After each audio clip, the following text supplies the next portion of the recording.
আচ্ছা দোস্ত, তুই যে এই চপটা বানাইতেছো, কিসের চপ বানাইতেছো বল। এটা হচ্ছে মাছের ডিমের চপ।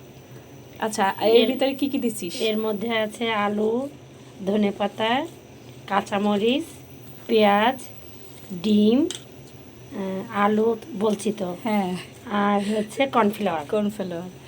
তাই এখন সব হাতে এখন মেখে হাতে নিচ্ছিস না? মাখবো, তারপরে এটা তেলে ভাজবি? ভাজবো। আচ্ছা ঠিক আছে। এটা কেমন খাইতে হয়? আমি কখনো অনেক খাইনি। tasty। অনেক টেস্ট হয় না?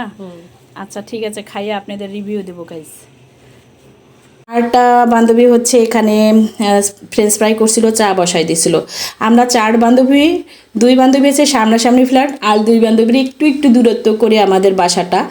তো বেশিও দূরত্ব না, আমরা মাঝে মধ্যে ওদের বাসায় চলে যাই, ওরাও আমাদের বাসায় চলে আসে, এই আর কি আড্ডা মস্তি মাঝি, এই আর কি সময়টা কিভাবে চলে যায় আমরা নিজেরাও জানি না। তাই এই যে মাছের ডিমের চপটা কিন্তু হয়ে গেছে, অনেক মজা ছিল।